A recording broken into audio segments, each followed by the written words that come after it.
खबर पटना से, जहां पर प्रशांत किशोर का यह बड़ा ऐलान सामने आया। बेलागंज और इमामगंज उपचुनाव लड़ सकता है जनसुराज।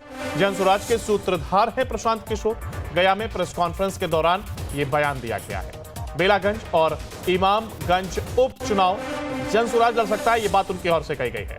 तो प्रशांत किशोर का यह बड़ा ऐलान सामने आया, जहां पर उन्होंने उपचुनाव को लेकर के कहा कि बेलागंज और इमामगंज में जनसुराज चुनाव लड़ सकता है। तो जनसुराज उपचुनाव को लेकर के तैयार, यह बात प्रशांत किशोर की ओर से कही गई। अगर जनसुराज चुनाव लड़ेगा, बाई इलेक्शन लड़ेगा, तो बेलागंज इमामगंज दोनों जगह लड़ेगा, और अगर नहीं लड़ेंगे तो दोनों जगह नहीं लड़ेंगे। ऐसा नहीं है कि इमामगंज के लिए अलग है और बेलागंज के लिए अलग है। अभी हमको पता नहीं है कि उपचुनाव का डेट अभी शायद अनाउंस हुआ है। अभी डेट हमको देखना पड़ेगा, क्योंकि 2 अक्टूबर को दल बनना है। 2 अक्टूबर के बाद अगर चुनाव है तो निश्चित तौर पर चुनाव लड़ा ही जाएगा, उसमें कहीं कोई दो मत नहीं है। लेकिन अगर 2 अक्टूबर से पहले चुनाव हो रहा है तो यहाँ पर जो जनसुराज से साथी जुड़े हुए हैं उनसे बात करी जाएगी, और अगर लोग चाहेंगे कि नहीं चुनाव लड़ना है तो जनसुराज की व्यवस्था से जुड़े हुए किसी साथी को निर्दलीय उम्मीदवार के तौर पर, जनसुराज समर्थित निर्दलीय उम्मीदवार के तौर पर चुनाव लड़ाया जा सकता है। अपनी ही बात नहीं देखते हैं। कुछ दिन पहले तेजस्वी यादव के दल आरजेडी के अध्यक्ष ने चिट्ठी निकाला कि भाई आप लोग राष्ट्रीय जनता दल छोड़कर जनसुराज मत भागिए, आप लोग लालू जी के सिपाही हैं, समाजवाद के नेता हैं, सामाजिक न्याय के पुरोधा के साथ जुड़े रहिए। तो क्या तेजस्वी यादव ये कह रहे हैं कि आरजेडी के लोग पैसा लेकर जनसुराज ज्वाइन कर रहे हैं? तो ये तो आरजेडी के कार्यकर्ताओं को, अपने ही नेताओं को गाली दे रहे हैं, अपने नेताओं को भ्रष्ट बता रहे हैं।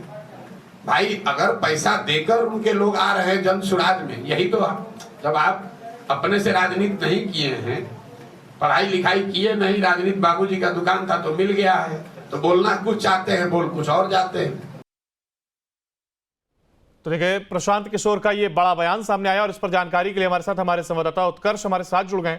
उत्कर्ष, देखिए प्रशांत किशोर की अगर बात की जाए तो उनकी बाइट हमने सुनी, और साफ तौर पर उनका जिक्र उपचुनाव को लेकर के, और उनका कहना है कि पूरी तरीके से वो तैयार हैं इस चुनाव में उतरने के लिए। बिल्कुल, देखिए 2 अक्टूबर को जनसुराज जो है वो एक पॉलिटिकल पार्टी बन जाएगी, राजनीतिक पार्टी बन जाएगी। हालांकि इससे पहले जो 2 सीटों पर गया के चुनाव होना है, इमामगंज और बेलागंज में जो चुनाव होने वाला, उसको लेकर अब उन्होंने साफ कर दिया है अपने रुख में, अपने बयान में उन्होंने कहा है कि अगर 2 अक्टूबर के बाद उपचुनाव होते हैं तो जनसुराज जरूर वहां से चुनाव लड़ेगी, या अगर 2 अक्टूबर से पहले चुनाव होते हैं तो जनसुराज समर्थित जो कैंडिडेट होगा वो निर्दलीय चुनाव लड़ेगा। यानी कि चुनाव के मूड में अब पूरी तरीके से प्रशांत किशोर नजर आ रहे हैं, क्योंकि 2 अक्टूबर को जिस पार्टी का गठन करने वाले हैं, करीब 2 साल की पदयात्रा और उसके बाद इस पार्टी का गठन, तो कहीं ना कहीं पूरी तरीके से राजनीतिक तौर पर एक्टिव नजर आ रहे हैं।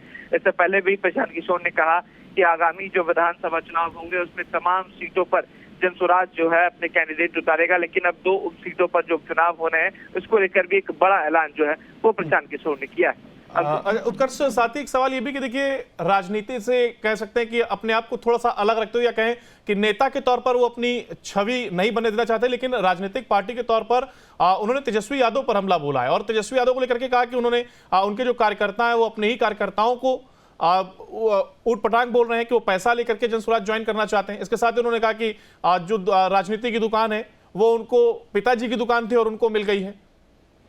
बिल्कुल, देखिए तेजस्वी यादव पर पूरी तरीके से निशाना साधा है प्रशांत किशोर ने। साफ कहा कि जो राजनीतिक पार्टी उनके पिता द्वारा बनाई गई वो उन्हें अब विरासत में मिल गई है।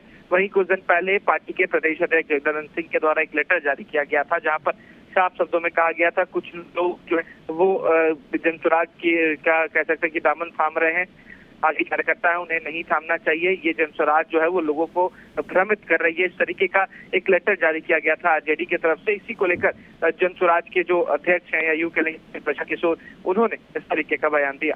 अंकुर, चलिए बहुत शुक्रिया उत्कर्ष साहब का हमारे साथ जुड़ने के लिए, जानकारी को साझा करने के लिए। देखिए, जनसुराज फिलहाल एक बड़ा बयान और उपचुनाव में मैदान में उतरने की तैयारी।